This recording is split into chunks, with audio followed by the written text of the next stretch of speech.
Muy bien. Pues el día de hoy tengo el gusto de presentar en esta tercera sesión eh,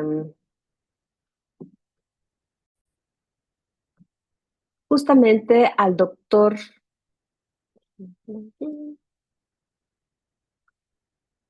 Rubén Salvador Rux Gutiérrez con el tema La construcción con tierra como una alternativa sustentable. El doctor Rubén Salvador Rux Gutiérrez es arquitecto por la Universidad Autónoma de Tamaulipas, maestro en ingeniería por la Universidad Autónoma de Tamaulipas y doctor en arquitectura por la Universidad de Sevilla. Es catedrático del Instituto de Estudios Superiores de Tamaulipas. También es catedrático investigador de las Facultades de Arquitectura Unidad Saltillo de la Universidad Autónoma de Coahuila y catedrático de las Facultades de Arquitectura y Diseño y Urbanismo de la Universidad Autónoma de Tamaulipas en licenciatura y posgrado. Actualmente es investigador nacional nivel 1 del SNI. Desde el 2008 lo es. Ha obtenido varias distinciones como el profesor Perfil Promed del 2001 al 2019, profesor emérito de la Universidad Autónoma de Tamaulipas en 2016 y profesor extraordinario de la Universidad Autónoma de Tamaulipas en 1995. Él ha tenido varias publicaciones, sobre todo en libros, como Aspectos de la Habitabilidad, Editorial Planea. Todos estos textos los pueden encontrar en Internet. Los bloques de tierra comprimida en zonas húmedas, de Editorial Plaza y Valdés. El Manual Normativo para la Producción de Vivienda Sustentable de Interés Social en México, editoriales también Plaza y Valdés. Um, Bloques de tierra comprimida adicionados con fibras naturales, Manual de Inspección Técnica de Edificios, Aspecto de la Vivienda en siglo XXI, los BTC estabilizados con cemento Portland, los tópicos de la enseñanza de la arquitectura e instalaciones hidráulicas de Editorial Anáhuac. También tiene la vivienda de interés social, lo sustentable, lo tecnológico y lo social, bloques de tierra comprimida adicionados con fibras naturales. Ha publicado varias revistas en revistas indexadas, lo que le ha dado justamente el valor a poder estar en el SNI, como este del bambú como elemento estructural, la especie Gradua amplexifolia, perdón. Y bueno, aquí están justamente sus redes sociales en academia.edu, ResearchGate y ORCID, por si gustan ver todavía mucho más todas sus publicaciones. Bueno. El doctor actualmente está convaleciente, entonces tuvo una operación de ojos. Sin embargo, nos ha compartido justamente una previa a la operación, una grabación. Él estará, como ustedes pueden ver, con la cámara apagada, pero como es todo un profesional, estaba muy preocupado por la presentación y bueno, grabó directamente su ponencia y al final de ambas presentaciones estará abierto el micrófono por cualquier duda que pudiera surgir, ¿no? Y nos podrá contestar. Muchísimas gracias, doctor Rux. Espero que todo esté progresando bien. Voy a darme entonces a compartir justamente su ponencia.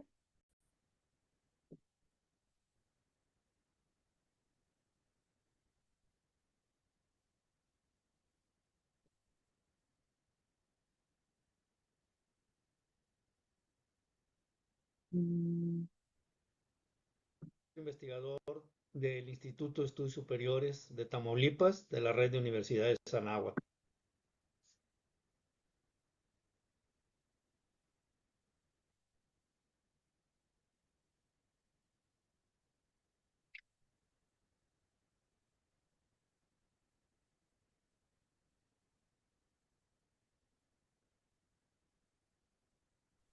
Como que no está corriendo, ¿eh? Se detuvo.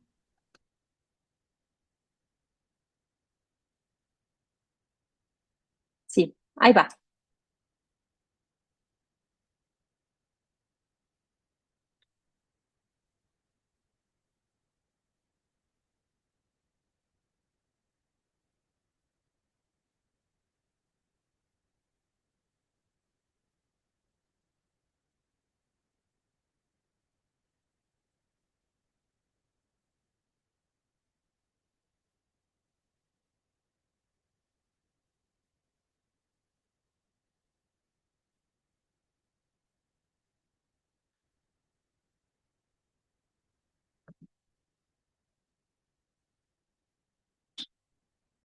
el económico y el social.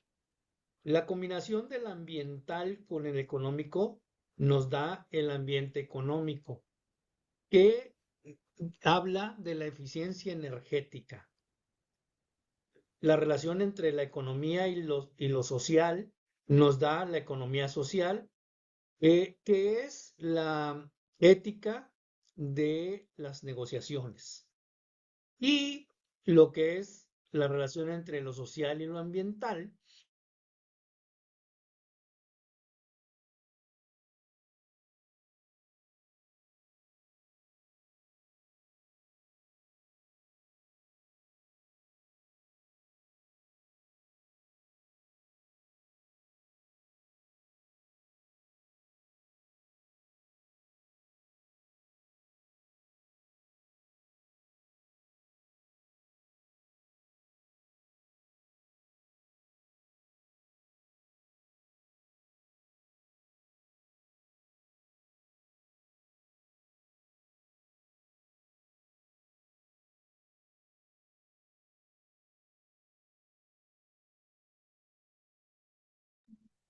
Perdón, sí se ve, ¿verdad? Que está corriendo la presentación. Ah, perfecto. Gracias.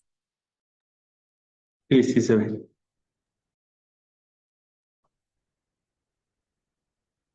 En mi caso estoy parada, Caro. O sea, veo la presentación, pero no oigo nada ni veo que el cronómetro se Igual, mueve. igual yo tampoco lo veo. A ver, déjenme ver qué puede estar pasando. Mm,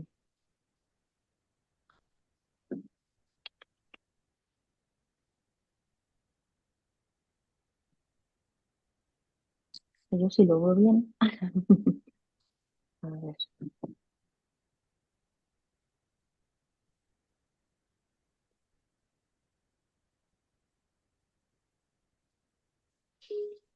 Está raro.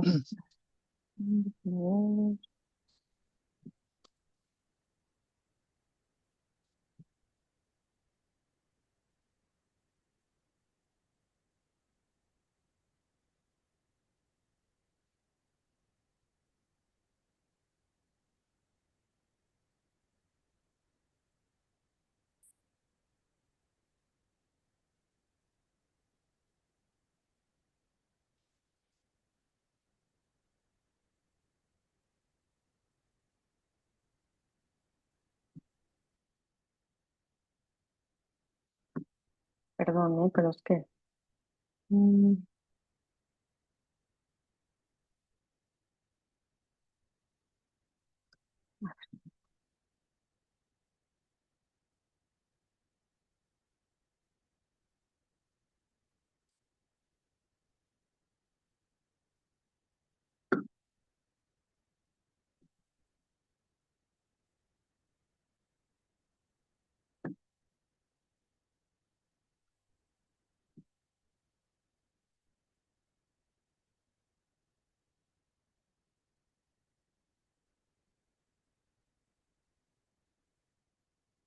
a ver, lo vuelvo a compartir. Espero tener mejor suerte ahora. Compartir sonido. A ver. Muy buenas tardes. Muchísimas gracias ¿Sí lo escuchan? Ok. por Sí, ahora sí. encontrarse el día de hoy presentes para escuchar esta plática. Me presento, soy el doctor Rubén Salvador Ronchuti. Esto es algo muy importante. ¿Lo escuchan? Debemos de decir Ahora sí, que tía. la ¿Moni? Sí, arquitectura Sí, o Caro. la Ok. industria de la construcción sí, ya, gracias. es de los rubros o de las actividades humanas que mayores contaminantes producen y mayor impacto ambiental producen.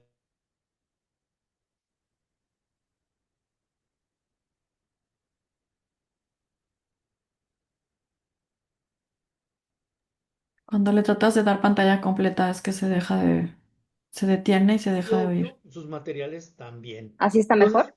aquí Ahí, en esta tabla Ok. que les presento, tenemos los materiales más, vamos a decir, característicos: la cerámica, la piedra, el acero, el aluminio, el PVC, los poliestirenos, los poliuretanos y la madera, representada básicamente por el pino, porque es la madera que más comúnmente encontramos. Y en cuanto a lo que producen de contaminación, pues está el efecto invernadero, la acidificación, la contaminación atmosférica, el ozono, los metales pesados, la energía y los residuos sólidos. Y entonces en esta tablita podemos distinguir fácilmente que la madera es la que eh, tiene los menores impactos, tiene un impacto pequeño. Y ustedes dirán, bueno, pero ¿por qué hablamos que la madera tiene un impacto pequeño si cada vez que cortamos árboles estamos desforestando y al desforestar producimos otros efectos de erosión, de inundaciones, porque ya no hay que absorba la lluvia y aparte se rompe el ciclo del agua, etcétera, etcétera, otras serie de cuestiones. Bueno, estamos hablando de madera que está eh, producida exclusivamente para esto, para poder hacer uso de esa madera.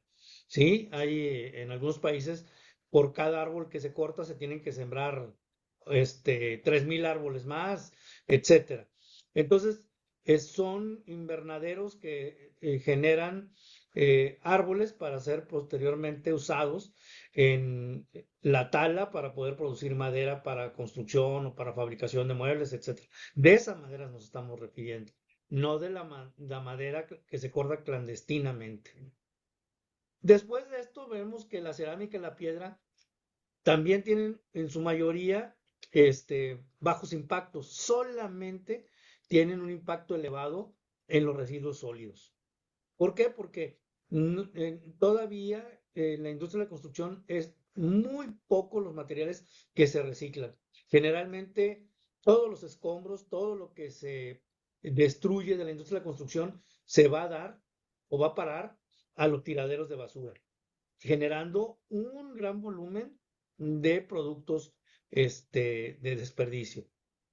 Estos productos que se han hecho estudios importantes en cuanto a que si son tóxicos o no son tóxicos, efectivamente no son tóxicos por sí solos, pero mezclados en tiraderos municipales con otro tipo de sustancias, sí generan lixiviados, ¿sí?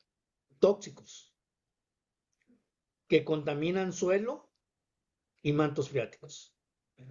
Por lo tanto, sus residuos sí son peligrosos, mezclados con otros, porque lamentablemente no existen solamente tiraderos de puro escombro. Son tiraderos en donde se mezcla la basura orgánica y otros residuos químicos que sí actúan con los residuos de construcción. ¿Cuánto CO2 producen los materiales? Bueno, pues este es un tema bastante interesante.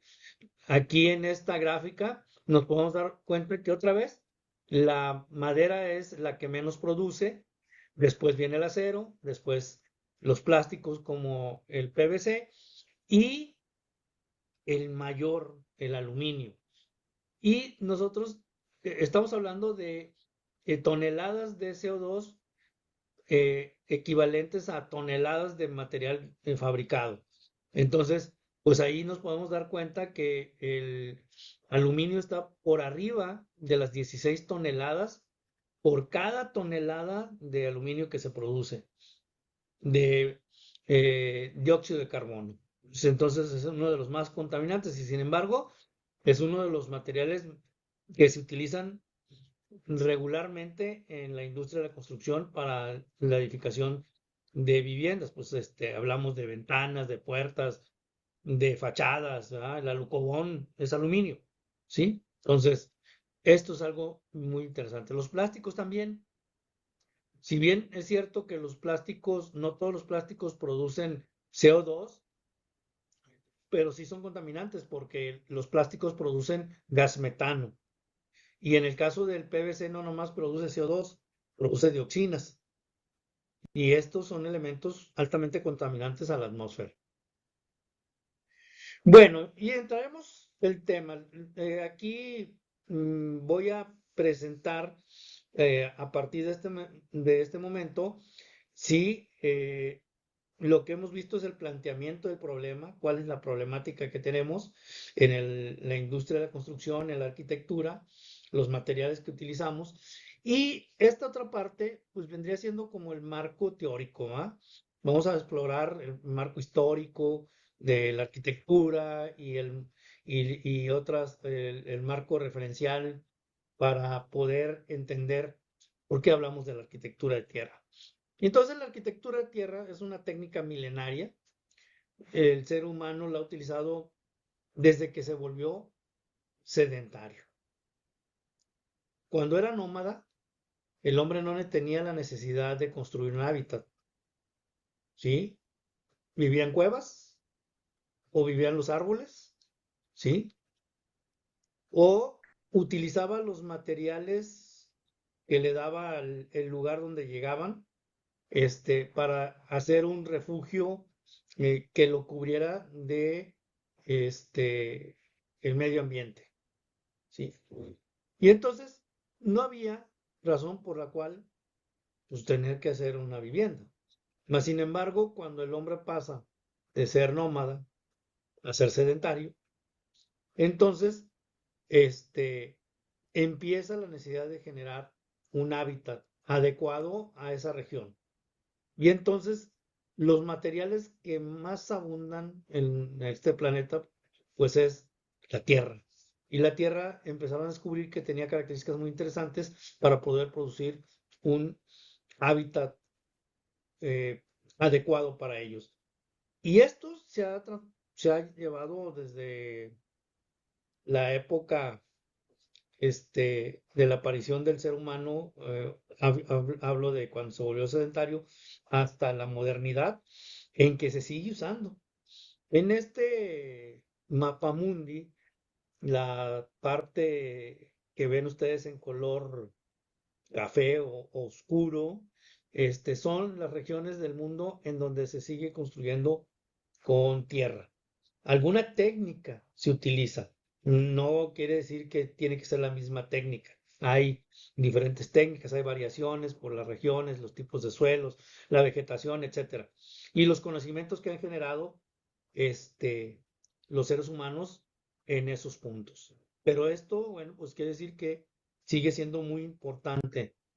Por lo tanto, la arquitectura de tierra nos dice que desde hace más de 10.000 años existen construcciones antes de Cristo de tierra que todavía están vigentes, ¿no? Es una tradición histórica y popular este tipo de construcción, ¿sí? El uso de la tierra cruda, que, como les comentaba, es uno de los materiales de construcción más utilizados. El hombre ha construido casas y ciudades desde épocas muy antiguas, de tal manera que al día de hoy se tiene un registro de que la tercera parte de los habitantes viven en un hábitat de tierra. Y bueno, eso habla de muchos millones de personas. Por eso es una técnica de construcción muy importante.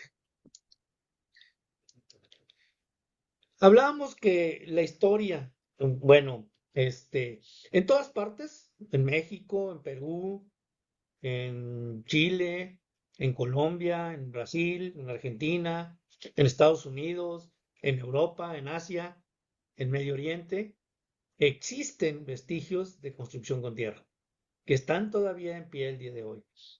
Aquí voy a presentar algunos muy interesantes, ¿sí? Por ejemplo, estos ejemplos en edificaciones de Medio Oriente, palacios y mezquitas que se han construido, como podrán darse cuenta, los grabados y las formas que se les dan a las edificaciones, pues siguen teniendo una arquitectura muy interesante. No se puede decir que es una arquitectura fea, al contrario, creo que es una arquitectura que tiene, sí, su belleza muy interesante que se adapta a la técnica o la técnica se adapta a la construcción muy bien.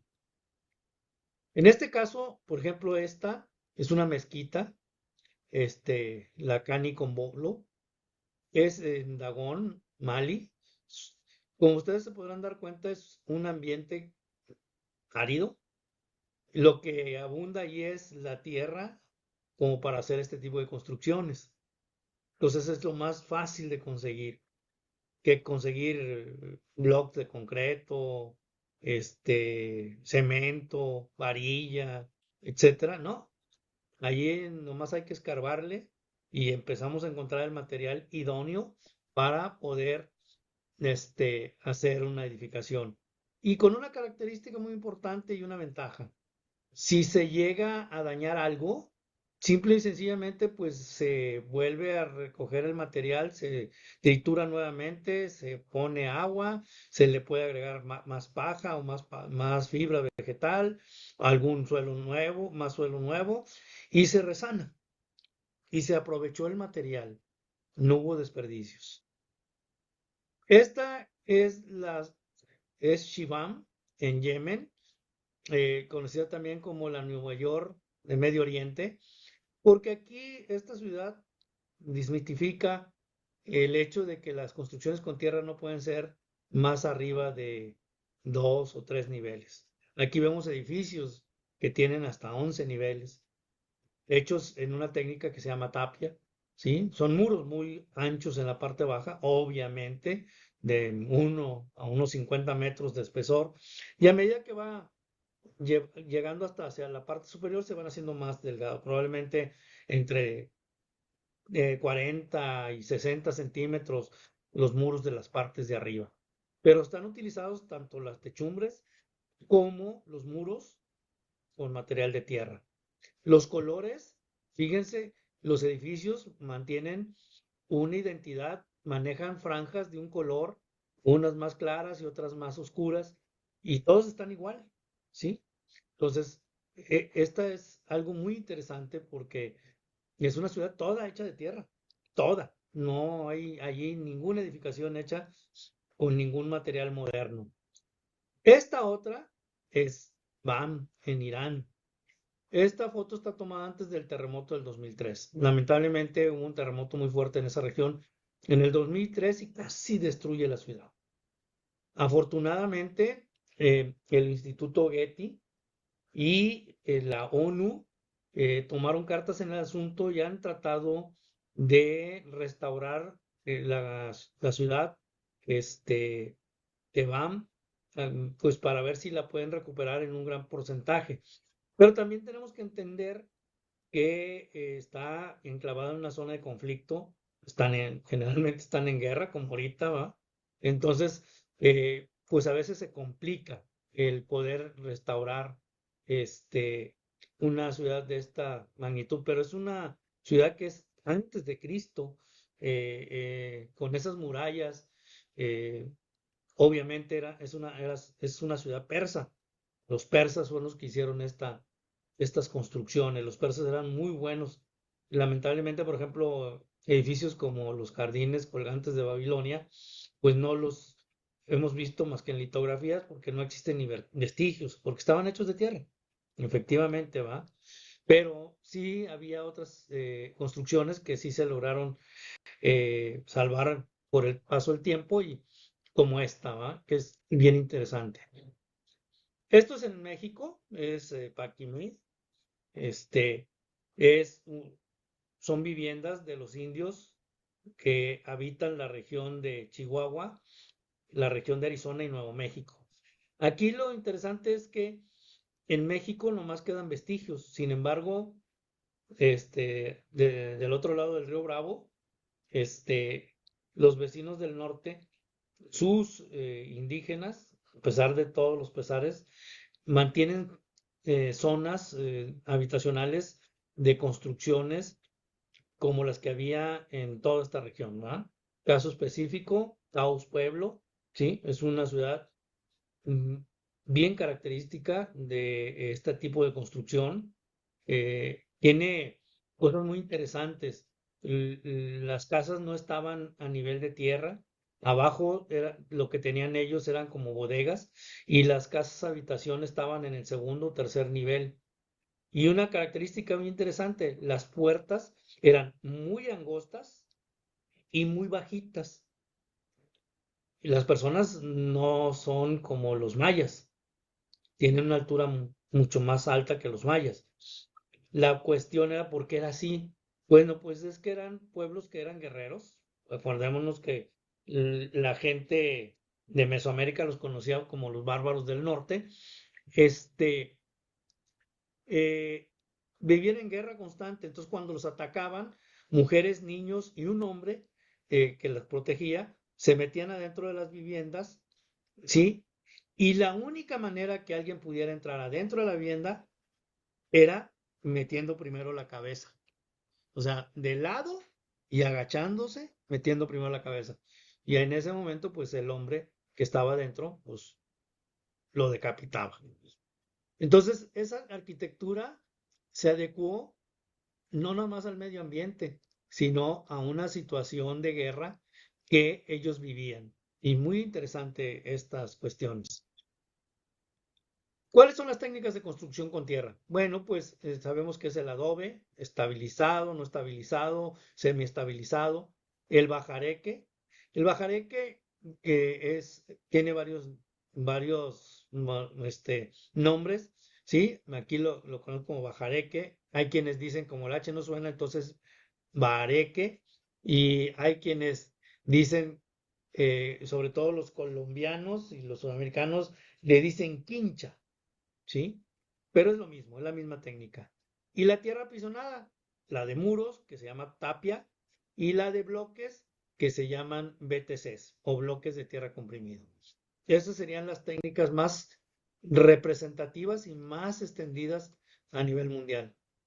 En el caso del uso de técnicas ancestrales en la época moderna, en el caso del bajareque, encontramos una técnica que ha desarrollado el arquitecto Marcelo Cortés, chileno de nacionalidad, que es el uso del bajareque, es embarrar una estructura de madera tradicional, de madera, una estructura de madera o de vegetal, de desechos vegetales, embarrarla con lodo, con paja y después ir afinando las paredes. Bueno, ¿por qué él le llama bajareque tecnificado? Porque él sustituyó la madera por elementos metálicos. Entonces utiliza vigas y utiliza IPRs, utiliza redondos, cuadrados, mallas electrosoldadas para hacer la estructura y luego las forra con barro con paja.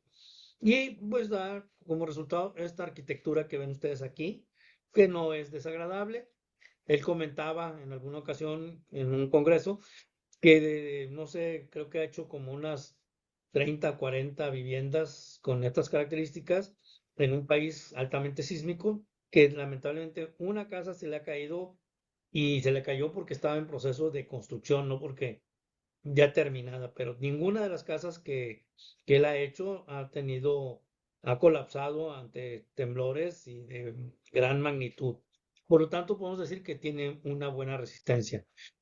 El bajareque tradicional, pues es lo que les decía, tiene una estructura de madera, que puede ser de bambú o de madera, que se va embarrando, ¿sí? Y posteriormente se le da un afine, es una arcilla muy fina, a la cual se le agrega suero de leche, se le agrega aceite de linaza, sal, un poco de cal, y se le da el afine. Esto queda una pasta muy,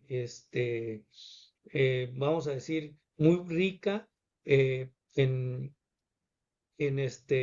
suelos finos, que sella toda la porosidad y todas las grietas que se pueden generar en el proceso de fraguado o de secado del material más grueso.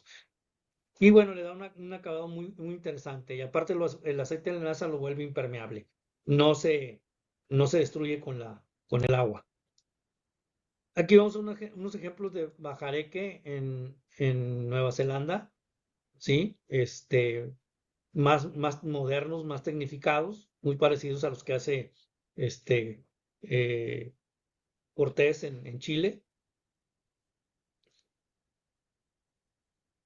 La tapia, la tapia es hacer muros muy gruesotes, como les decía, como los de Shibán. Aquí, si ustedes se fijan, el muro no nomás es el puro material de tierra, sino que se le ha puesto, se le puede poner bambú, se le puede poner varillas, se le puede poner madera que le dé una cierta resistencia sísmica, ¿sí? Y se apisona con unas bailarinas de bola, perfectamente. Las cimbras pueden ser de madera o metálicas. Las metálicas dan un mejor acabado, ¿sí? Y la única cuestión es que sí son muy gruesos, ¿va? Y aquí vamos un ejemplo de viviendas hechas con tapia. Estas son en Australia, ¿sí? Se aprecia mucho este tipo de construcción porque es una zona desértica en donde en la mañana hace mucho calor y en la noche hace mucho frío. Entonces, las viviendas con esta técnica de construcción se mantienen frescas por la mañana y calientes por la noche sin necesidad de usar sistemas de climatización activos. Entonces, hace que la casa sea muy confortable sin tener que consumir tanta energía para climatizarlo. El adobe, bueno, pues creo que es la técnica más conocida. Yo creo que todo el mundo ha oído hablar de los adobes. La técnica es mezclar arcilla arenosa con paja, ¿sí? Dicen que la mejor es la de trigo, mm, pero se puede utilizar cualquiera, ¿va? Se mezcla perfectamente, se le puede agregar estiércol de caballo, no de vaca. Alguien dirá, "¿Y cuál es la diferencia?". Pues muy sencillo, la vaca es un rumiante, entonces lo que come lo regurgita y lo mastica otra vez y se lo vuelve a comer. Entonces la fibra vegetal que desecha en el excremento ya está muy masticada. En cambio el caballo no. Entonces el caballo deja mucha fibra, se le avientan trozos de excremento a la pasta, esta que se hace, se vuelve a mezclar y ahí se deja. Las personas dicen que se está fermentando. Una vez que ya está listo para poderse hacer los adobes, se checa la plasticidad y que esté bien mezclado el barro con la fibra y se empiezan a rellenar los moldes. Se van rellenando primero las esquinas y luego el centro. Se debe compactar bien con las manos para que no queden huecos y mojándose la mano, darle una tallada superior para que quede lo más parejito posible el adobe, ¿sí? Si se fijan, los adobes no son como los ladrillos, no son 7, 14, 28, no, son adobes que tienen más o menos unos 15 centímetros de espesor y entre 40 y 60 centímetros por lado. Son bastante grandes, ¿no? Y una vez ya más o menos secos, se les quita el molde y posteriormente se van girando para que se vaya secando. Los adobes que se construyen o se fabrican, perdón, se utilizan generalmente un año después, se van almacenando y se utilizan un año después porque la conseja popular es que los adobes, entre más viejos, mejores. Los muy tiernos no son buenos. Entonces, la gente en el campo dice en ese famoso dicho de voy a descansar haciendo adobes, porque van haciendo adobes de poquitos en poquitos, los van almacenando y al año los utilizan en sus construcciones. Yo creo que todo el mundo a lo mejor lo conoce, pero si no, este es el famoso estilo Santa Fe de Nuevo México. Esta es una vivienda hecha de adobes, utilizando también madera para las techumbres, muy característico este estilo de la zona de Santa Fe, en Nuevo México. Esto es una residencia de varios millones de dólares. Y ustedes dirán, pues, ¿y por qué tan cara, verdad? Sí, bueno, pues lo que pasa es que, para empezar, no la teoría, sino la propaganda que se le hace a este tipo de vivienda es que es una vivienda con materiales hechos a mano, ¿sí? Luego, que tiene cuestiones de sustentabilidad muy importantes, ¿va? Y son místicas. Ellos llevan siempre allí a alguien de la tribu de los que viven allí cerca, en Taos Pueblo, para que haga una ceremonia y estén los espíritus ahí. Hay ese misticismo que se dice. Entonces es más apreciada que las casas convencionales. Perdón. Más sin embargo, pues a la gente le gusta este tipo de estilo. Y entonces en Santa Fe han empezado a construir este tipo de vivienda, pero con tabla roca. Así simulándolo y pintándolo en el color. De hecho, hay ya fábricas de pintura que te dice, pintura tipo Santa Fe para que pintes de los colores que da la tierra, porque este es el color de la tierra, no está pintada, es el color que da la tierra. Pero pues si tú lo haces de tabla roca, pues no te da ese color, entonces le pones un estuco, un acabado que dé esa rugosidad y luego lo pintas y parece como si fuera una construcción de tapia, pero de adobe, pero no lo es.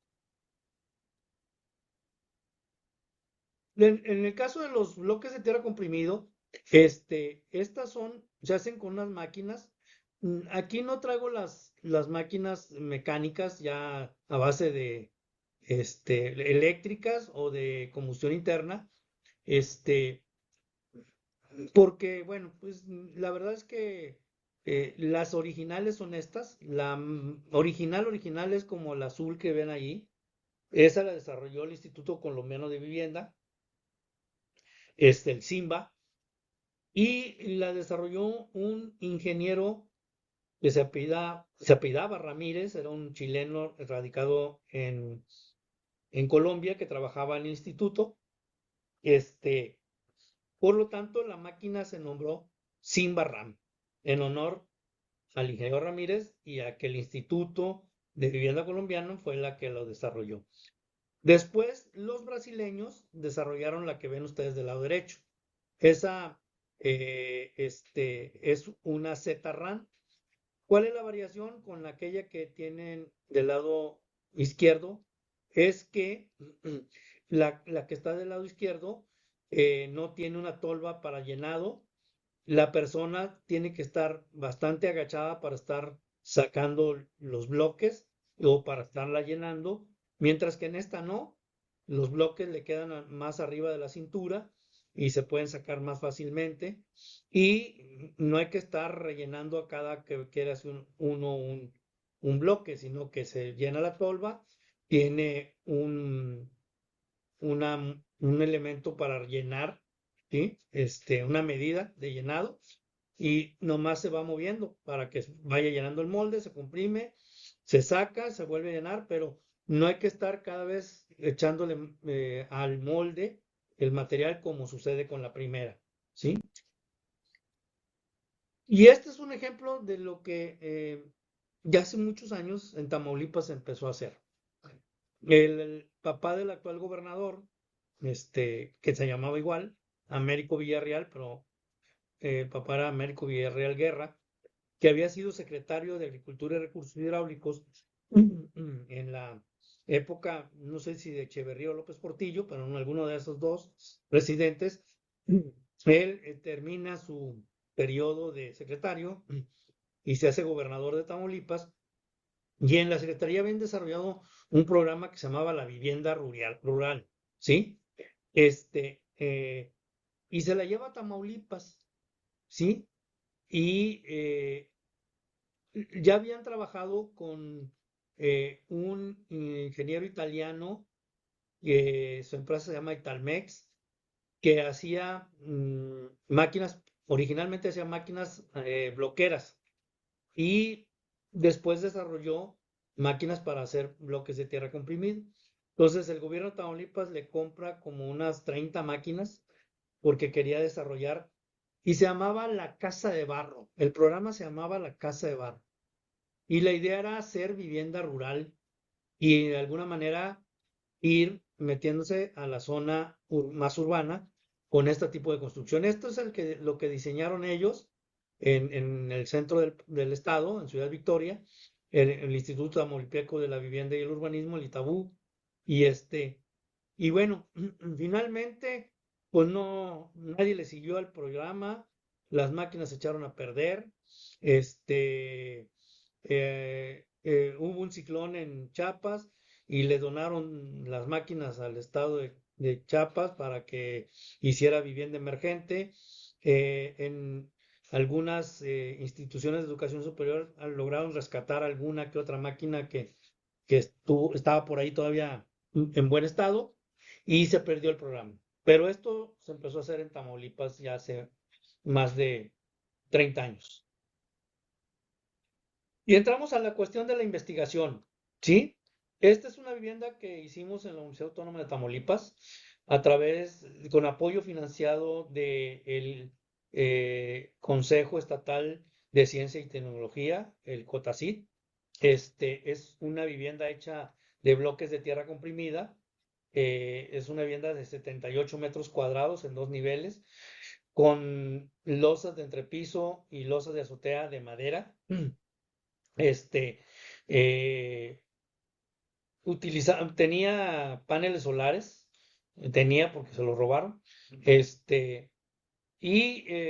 una vivienda que costó 240,000 pesos. En esa época, en el 2006, las viviendas de Infonavit de 48 metros cuadrados andaban costando entre 435 a 450, dependiendo de donde se ubicara la zona. Casa terreno, quiero aclarar, no más pura casa. Nada más que el terreno es el 20% del valor de la construcción. O sea, si nosotros le ponemos el 20% a esta cosa que nos costó 245, les digo, más o menos vendrían siendo, en número redondo, 50,000 pesos más. Nos seguía estando muy por debajo de lo que costaba la vivienda y dábamos más metros cuadrados, que esa era la otra cuestión. La casa que está abajo es una casa que se hizo con botellas de PET rellenadas con arena. Esa era de un nivel y tenía 60 metros cuadrados, o tiene, porque todavía existen las viviendas. Ahora, lo que nos dio Cotacit no nomás era para construir la vivienda, nos dio para hacer monitoreos interiores y exteriores. Entonces, por ejemplo, ahí lo que ustedes ven es una estación meteorológica que está arriba, que monitoreaba todos los días el estado del tiempo. A nosotros lo que más nos interesaba era la humedad relativa, la velocidad del viento y la temperatura, ¿sí? Y adentro teníamos unos data loggers, unos jobos, que medían también la humedad interior, la humedad relativa interior, la temperatura. Y lo que nos dimos cuenta es que en las mañanas, en las horas pico donde el sol le daba más fuertemente a la vivienda, en el interior, el, el material absorbía humedad y mantenía la temperatura más o menos en 24 a 25 grados centígrados. Y en la noche, que se enfriaba, soltaba esa humedad y regulaba la temperatura interiormente. Eso nos permitió hacer esto. Aquí vemos la vivienda. Esas troneritas que ven aquí arriba aquí había una doble altura, permitía que el aire caliente saliese por aquí y aquí por las ventanas entrara aire fresco y siempre había un reciclaje de aire que mantenía la vivienda más o menos. ¿Qué tenía la vivienda? 2 recámaras, un baño, en la parte de abajo sala, comedor y cocina con área de escalera, ¿sí? Y bueno, todavía por ahí está la vivienda en la Universidad Autónoma de Tamaulipas. Bueno, uno de los mitos era que los materiales no eran resistentes al agua. Entonces hicimos pruebas y estos son los resultados. Lo que ven ustedes al lado es un material que no tenía ninguna estabilización y los que ven del lado izquierdo son BTCs estabilizados con cemento y con cal y obviamente que sí soportaban mucha, no humedad, sino agua. Porque nos decían, bueno, y si se viene una inundación, ¿qué les va a pasar a estas casas? Se van a desaparecer, se van a deshacer, ¿va? Bueno, efectivamente, si no las estabilizan, sí. pero ya estabilizadas no. Entonces esto nos sirvió para decir que, bueno, si vas a construir en zonas húmedas, tienes que estabilizar los materiales, en este caso. Luego, como les decía al principio, Australia y Nueva Zelanda son países que han desarrollado muchas normas para materiales de tierra. Entonces ellos tienen una norma para desgaste, no nada más de material de tierra, para cualquier tipo de material, pero los incluyen los materiales de tierra. Entonces esta prueba de desgaste es una prueba, es una especie de depósito que tiene agua y se coloca el material que se va a probar, se pone una placa con una ventanita que tiene 30 centímetros de largo por 15 centímetros de ancho y se le aplica agua como lluvia, pero a una presión de medio kilo durante una hora. La norma dice que esto simula la lluvia de un ciclón categoría 4. Y el daño que le haga al elemento, dependiendo del espesor o la profundidad de las perforaciones que le haga, pues es lo que nos dice si es bueno o malo o de plano se va a deshacer el material cuando se tenga un ciclón de estas características. Y aquí vemos el recipiente, es una bomba que toma el agua de la parte y empieza a inyectarla. Es una distancia de 47 centímetros de distancia y aquí sale el agua a medio kilo de presión. Hemos hecho pruebas térmicas para ver cuánto tarda en calentarse, de pasar el calor del exterior hacia el interior. Entonces hicimos pruebas. Esta es una placa de 40 por 50 centímetros, en donde originalmente se pusieron 6 focos, pero luego lo movimos a 9 focos de 150 watts. Y se utilizaba, se colocaba a una distancia de 34.5 centímetros del muro y se tomaban fotos térmicas, y se le colocaba un sensor de temperatura, ¿sí? Que se conectaba a un hobo que iba registrando la temperatura cada 15 minutos, cada 10 minutos, como uno lo programara, ¿sí? Entonces, y se ponía uno por dentro y otro por fuera, o sea, lo que podría ser el interior del muro y el exterior del muro, y para ver cómo se comportaba, ¿sí? Aquí ven ustedes cómo se va a empezar a hacer la prueba, ¿sí? Aquí ya se prendió originalmente, los focos todavía no alcanzan su máxima intensidad, pero al poco tiempo, como le hace el sol, cuando sale a las 6 de la mañana, pues no tenemos la máxima intensidad, pero ya por ahí de las 10 de la mañana ya la intensidad es bastante importante y a las 12, a las 2 es todavía mucho mayor. Entonces, ese es cómo se iba comportando, ¿sí? Aquí vemos las fotos termográficas, la comparativa entre un bloque de tierra comprimida y un bloque de cemento.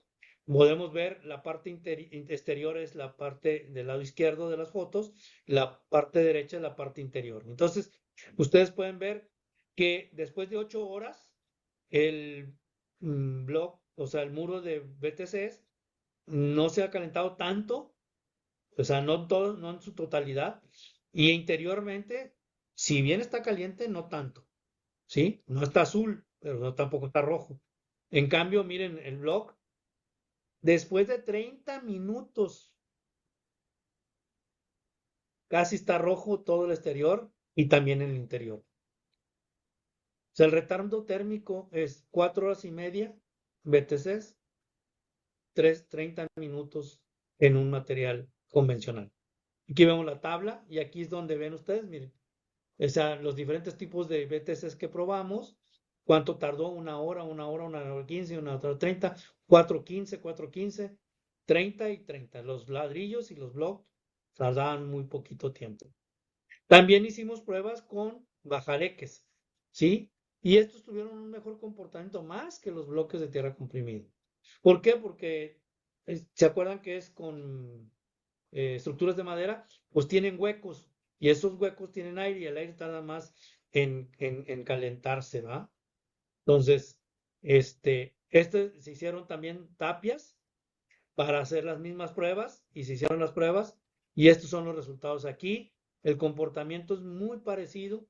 Aquí ya no pusimos los del blog y los ladrillos, pero 4 horas y media, 3 horas, dependiendo de las características de cada muro, de los espesores también. Entonces, pero son mucho tiempo, o sea, para que empiece a pasar el calor de un lado a otro. Hicimos unos análisis de ciclo de vida. Esto los hicimos con el AIDICO, es un instituto valenciano que es experto en hacer análisis de ciclo de vida. Entonces ellos nos hicieron el análisis de ciclo de vida. Entonces las categorías que analizaron fueron destrucción de la capa de ozono, cambio climático, oxidación fotoquímica, acidificación, eutrofización, salud humana, salud humana no carcinógenos, salud humana, efectos de respiratorios, ecotoxicidad, uso del suelo agrícola y urbano, agotamiento de recursos hídricos, agotamiento de recursos minerales, agotamiento de recursos fósiles y energía embebida. Y bueno, tuvo un buen comportamiento, más sin embargo, les quiero decir que el análisis se hace de todo, no nada más del producto, sino todo lo que se usa, el combustible del camión que trae el material, lo que costó hacer la máquina, sí, metálica, el consumo, bueno, y lo que más daño o más impacto ecológico tenía era el saco de la cal, el saco de lo que trae el envase de la cal. Ese era lo que más impactaba. Pero como tienes que meterlo, porque precisamente haces el análisis de todo, es un análisis de un proceso industrial, el análisis del ciclo de vida, tienes que meter todos los componentes, no nomás unos. Entonces, pues sí ahí sí nos pegó un poquito, ¿va? Y aquí vemos la energía embebida. En el caso del BTC, tiene menos emisiones de CO2, pero no es el que menos energía consume, ¿sí? Por esto que les comentaba, ¿va? Y finalmente, bueno, quiero decirles que hicimos libros. A partir de estas investigaciones, publicamos libros. Este es un libro que se publicó por la editorial de la Universidad Autónoma de Coahuila, ¿sí? Tiene su ISBN. Es todo la investigación de estabilización de bloques de tierra comprimido con cemento CPO 30R. También hemos hecho otros 2 libros. Este otro que se utilizó con estabilización con cal, el de bloques de tierra comprimida en zonas húmedas, y uno que hicimos utilizando fibra de coco. Ya lo habíamos estabilizado con cemento y con cal, y bueno, pues dijimos, ahora qué va a pasar si le ponemos fibra como al adobe, porque este no es un adobe, es un bloque de tierra comprimida. Bueno, y publicamos, estos fueron en Plaza y Valdés, estos 2 libros. Tenemos varios artículos, en Nova Ciencia, del hidróxido de calcio y los bloques de tierra comprimido, que fue publicado por la revista Nova Ciencia, que es una revista de alto impacto en México. Aquí lo hice en conjunto con el doctor José Dan Espuna Mújica, que en paz descanse. Este otro, que lo publicamos en la revista Legado, que es los bloques de tierra comprimido y su retardo térmico e impacto ambiental, ¿sí? Otro también la revista Legado, ¿sí? Este es Bajareque y su inercia térmica para muros de vivienda de interés social. Entonces, y bueno, en cuanto a la transferencia tecnológica, yo nomás quisiera, porque ya me estoy pasando en tiempo, decir que la experiencia que yo tuve en Sudamérica con compañeros que se dedican a construcción con tierra, en el caso de la arquitecta Rosario Echevarne, ella trabaja con mujeres, ha trabajado con mujeres, madres solteras, que el municipio o la provincia de Montevideo, en Uruguay, les donó un terreno y la Universidad Nacional de Uruguay, a través de la Facultad de Arquitectura, empezaron a trabajar con ellos, con ellas, y empezaron a hacer como una especie de tanda de viviendas. Entonces, eran como 30 mujeres y el acuerdo era que por una tanda se establecía quién era primero, quién era después, pero nadie se podía echar atrás en ayudar hasta que se hiciera la última casa. Y entonces aquí ven ustedes cómo están haciendo adobes, cómo están trabajando en las viviendas de todas, y este es el resultado de la vivienda que ellos obtuvieron. Y nosotros también hemos tratado de hacer esta transferencia tecnológica. Este es un taller que hicimos en Gómez Faría, en el cuarto distrito tamaulipeco, eh, y muy interesante porque sí, las comunidades sí se interesan y sí, más sin embargo, falta mucho apoyo. Pero yo creo que las investigaciones deben ser así. O sea, no nada más se deben de quedar en investigaciones, en publicaciones, sino que debe haber una transferencia hacia la sociedad, porque esa es la finalidad de la investigación.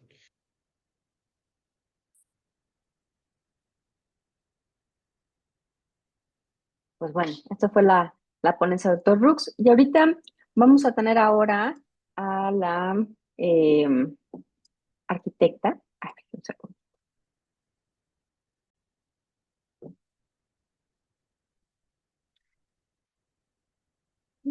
A la arquitecta Mariana Mellado con el tema Manual básico para la recolección de aguas grises en viviendas familiares.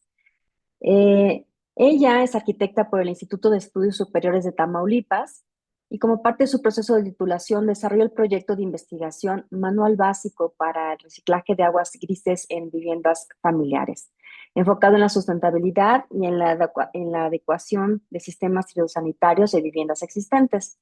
En 2024 participó como expositor en la segunda edición de investigación en humanidades de la Agua, presentando los avances de dicho manual. Su interés académico se centra en el diseño sustentable, la gestión del agua en la vivienda y la divulgación técnica accesible para contextos sociales diversos. En este sentido, lo más importante es que ellos dos trabajaron, el doctor Rux y Mariana, justamente el desarrollo de este manual y es justamente la vinculación que puede haber entre ellos. Déjame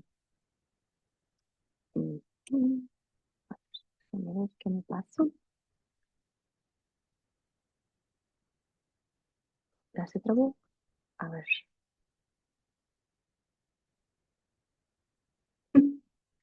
Mariana, ¿estás por ahí? Mariana,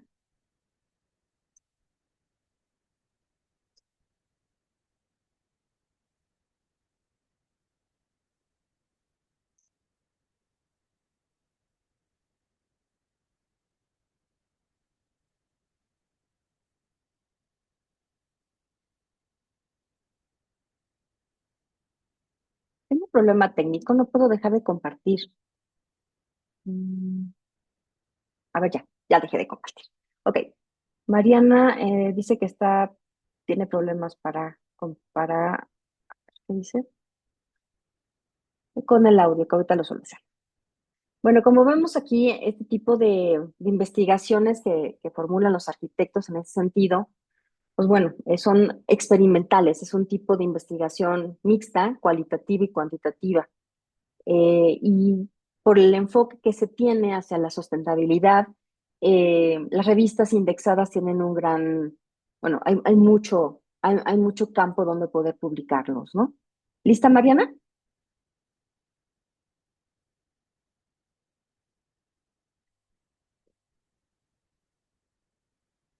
Bueno, entonces justo le estaba yo buscando algunas revistas donde pudieran publicar este tipo de investigaciones. El doctor Rux ya ha publicado en Revista Legado y justamente había yo compartido que existen este tipo de revistas, ¿no? Aquí está esta de Legado, justamente, donde de hecho todos los diseñadores y arquitectos podríamos publicar aquí. Es un Scopus también está indexada en CONACYT, me parece que es Q1. Y también existen algunas revistas justamente extranjeras donde justamente se pueden publicar, ¿no? Este tipo de artículos. Journal of Wood Science, Wood Research, Materials and Structures. O sea, cada uno de ellos, como pueden ver, son de facto de alto impacto. Algunas son de acceso abierto, pero bueno, a lo que voy es que ese tipo de información realmente, pues, es importante para el CONACYT en este sentido, ¿no? Es justamente lo que nos pide la universidad, que tenga alto impacto, y existen bastantes lugares donde poder publicar. En la parte superior pongo justamente la liga de las revistas Scopus, donde podemos buscar nuestros temas y nos pueden justamente dar esta alternativa, ¿no? Lo que hice yo para poder encontrar esto, a diferencia de la legada en arquitectura y diseño, es justamente googlear lo que son los artículos y ir buscando en la inteligencia IA en la inteligencia artificial del propio Scopus, en qué lugar podemos realmente publicarlo, ¿no? Entonces, ese tipo bueno, pues de nuevos lugares, pues nos puede dar esta idea, ¿no? Y sobre todo, no centrar nada más en el español, sino podemos publicarlo en inglés sin mayor problema, ¿no? Entonces, esto es interesante. Muy bien. Mariana, ¿lista?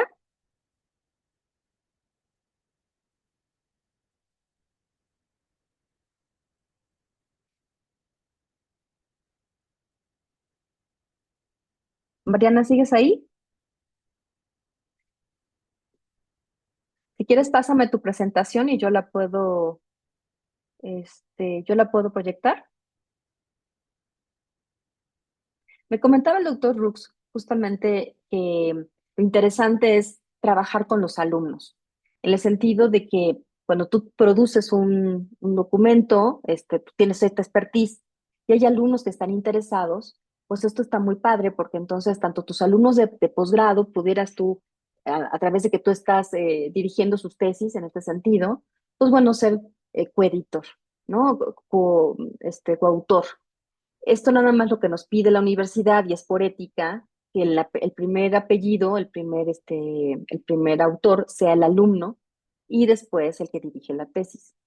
Esto es muy bien visto incluso por estas grandes instituciones, como el caso de CONACYT, de justamente fomentar pues que la gente pueda aprender a través de sus profesores y no nada más a través de que el propio investigador publique solo, ¿no? Es como generar conocimiento nuevo a través del alumno.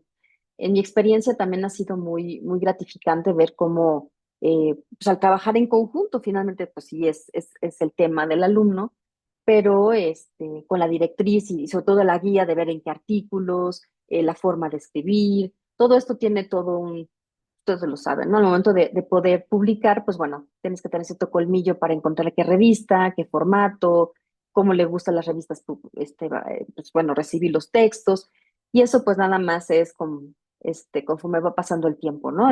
Con cierta experiencia, que no es lo mismo cuando tenemos un recién egresado, ya sea de posgrado y mucho menos de licenciatura. Entonces, en ese sentido, contaba el doctor Luxe tiene, como ven, vasta experiencia, cómo dirigió la tesis de licenciatura de Mariana. Y actualmente Mariana, pues, está por publicar su primer manual justamente sobre este tipo de temas. Este, ¿No? Y eso creo que es muy, muy padre, ¿no? Incluso como profesor, pues ver que sigues trascendiendo tu tema hacia los demás y los que hemos trabajado en coautoría, en mi sentido, por ejemplo, con Mónica, que hemos hecho algunos artículos, la verdad es que eso ha sido, pues es muy gratificante al momento de tener este, pues material que dar, ¿no? Y sobre todo de diferentes puntos de vista. Eso es todavía mucho más interesante y también de la parte interdisciplinaria, ¿no? ¿Lista, Mariana? ¿Ya estás con dos dispositivos? O si gustas pasarme tu presentación.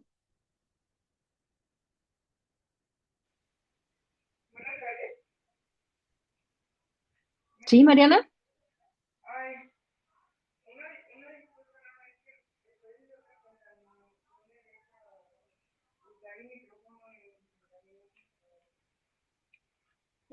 Si quieren, mientras Mariana arregla su audio, el doctor Rux, le pueden hacer algunas preguntas al doctor Rux. Me acaba de escribir que sí está con la probabilidad. Yo aprovecho la oportunidad, este,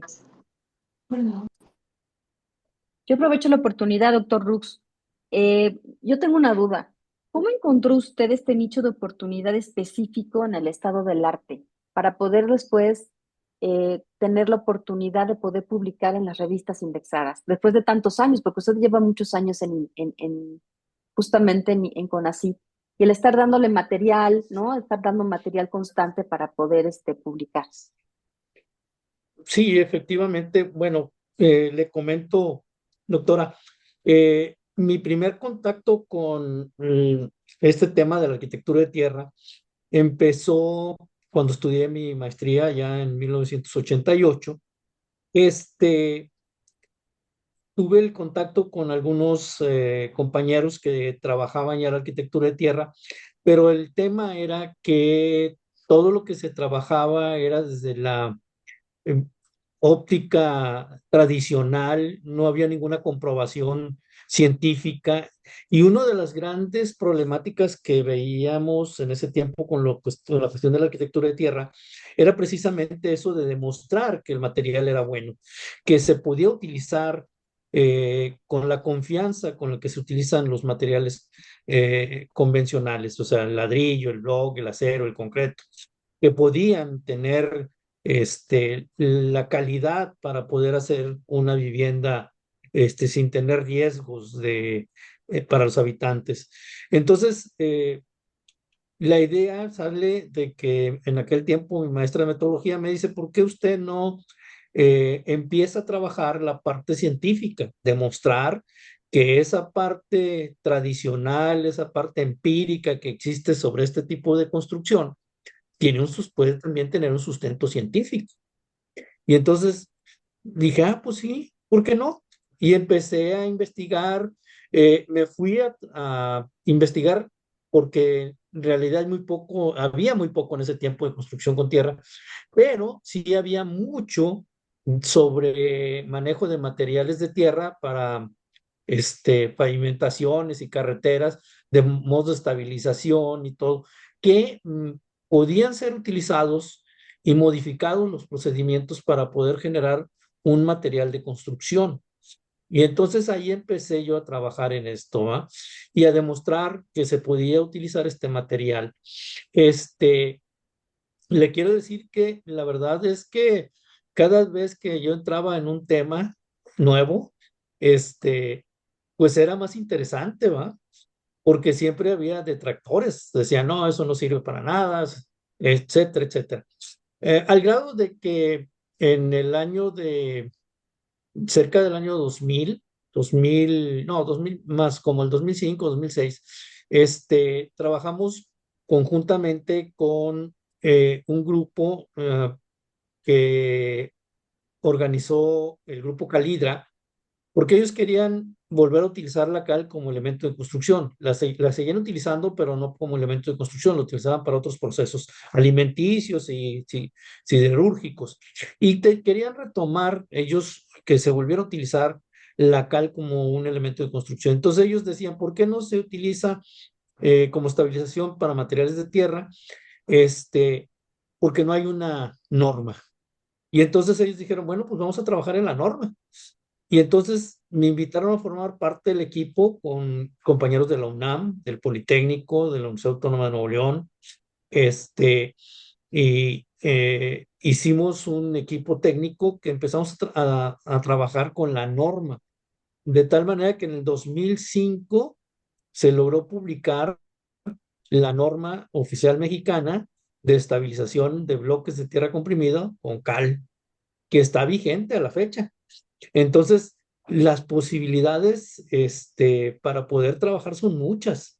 Eh, pero sí es importante, como yo les decía, que nosotros como investigadores tomemos en cuenta a quién va a beneficiar esto, ¿sí? Porque yo me he encontrado mucha investigación con el proceso de de que tengo, que es muy buena, pero que lamentablemente se va quedando guardada en escritorios, en bibliotecas, y que no se lleva a la sociedad. Yo le platicaba a usted el otro día que las Anáhuac, por su corte católico, ¿va? Y Pues es social, un punto y social. Es importantísimo que nosotros los investigadores apliquemos la investigación en la sociedad. Creo que es fundamental. Entonces, Mm. creo que lo que nosotros podamos desarrollar en cualquier ámbito, no nada más en la cuestión de la arquitectura y de los materiales, sino en cualquier aspecto, nosotros pudiéramos tener un impacto ante la sociedad muy importante que permita que la gente viva mejor en muchos aspectos, ¿va? Entonces, me llamaba mucho la atención cuando yo conocí a estos compañeros sudamericanos, eso que ellos hacían y que nosotros en México ni siquiera hemos empezado a tocar.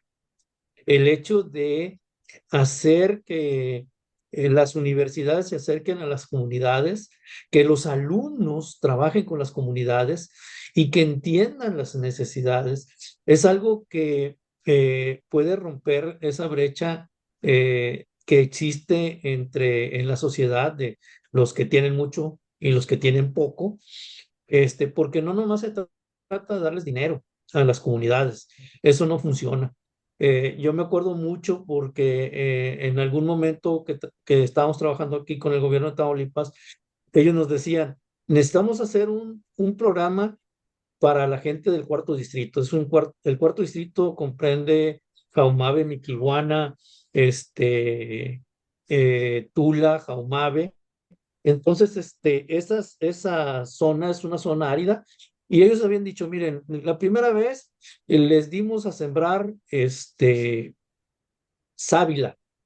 Y entonces, ¿por qué? Porque Aló Vera dijo, si ustedes hacen que produzcan sus tierras sábila en tantas cantidades, nosotros ponemos una planta ahí para producir champús, cremas, etcétera, y se las compramos directamente a ustedes.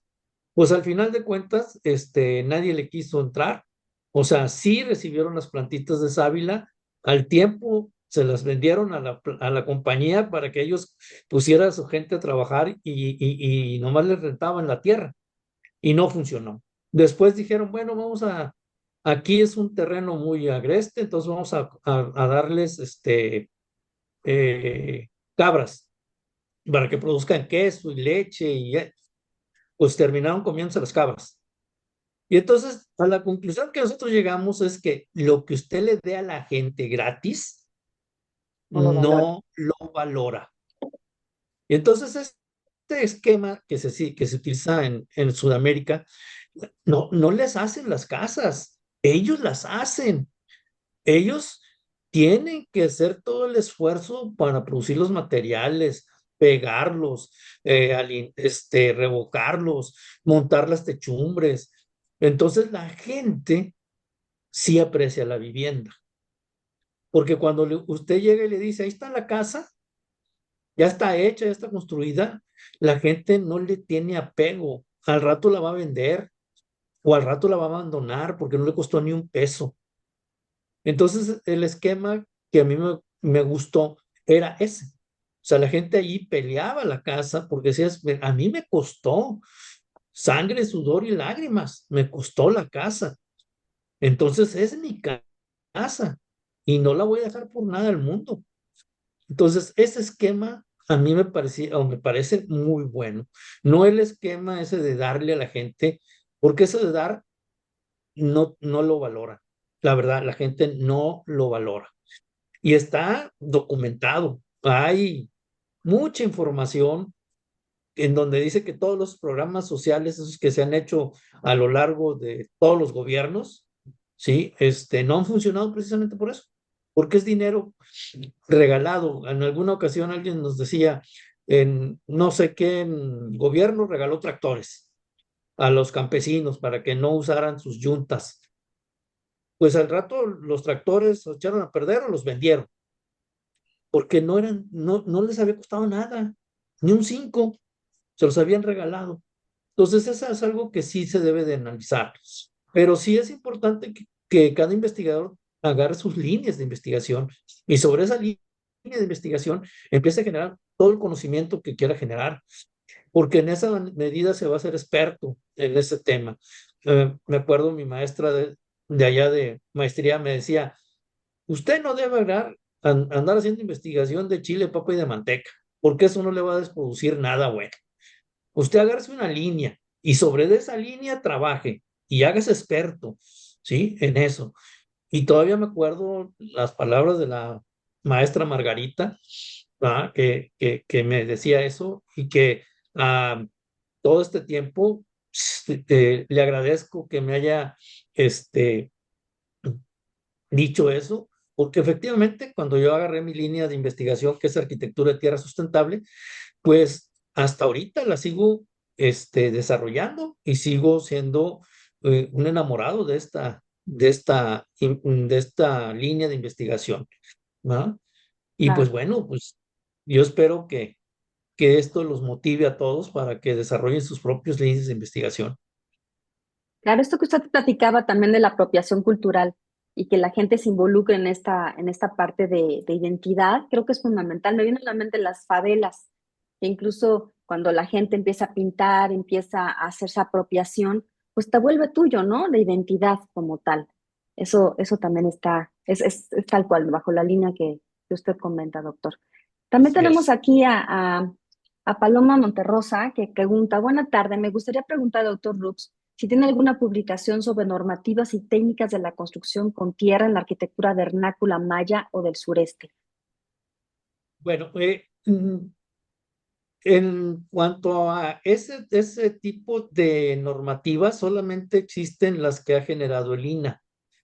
No hay normativas de otro tipo, ¿va? El INAH pues más o menos establece los procesos para restauración, pero no establece otro tipo de procesos. Eh, Hay un libro que generó Proterra. Proterra es una red iberoamericana de construcción con tierra muy fuerte, en donde está México, pero están países caribeños, todos los sudamericanos. Hace algún tiempo entró a Estados Unidos, también está países europeos como Alemania, Francia, España, Italia. Y del lado asiático, los japoneses, los coreanos están dentro de esta red. Este, y ellos se dedicaron a hacer una compilación de normas para construcción con tierra a nivel mundial. Lo lamentable del caso es que está el libro que tiene los extractos de las normas, mas sin embargo, como las normas tienen un costo, pues no están allí en las normas completas, habría que andarlas cazando para ver quién las puede vender. Esta que le comento yo, o les comentaba yo del impacto de la lluvia por ciclones, este, la tuvimos que comprar, nos costó, si no mal me acuerdo, como $45. Tuvimos que hacer una transferencia en aquel tiempo, una transferencia bancaria de esas que usted le paga al banco, el banco lo manda. Total que fue un todo show, pero lo logramos. Y entonces nos mandaron por correo la norma en inglés, la tradujimos y entonces la pudimos utilizar, pero no son gratis. Y tienen normas, digo, Francia, España, eh, Alemania, en el caso de Australia, Nueva Zelanda, en el sur, Perú, Colombia, Argentina, Estados Unidos tiene normas, eh, y México nomás tiene una. Y de ahí ya no le siguieron, porque el problema de la normativa en México, la normativa oficial no requiere de quién la patrocine, la tiene que hacer una dependencia de gobierno, ya sea una secretaría o un organismo descentralizado, ¿sí?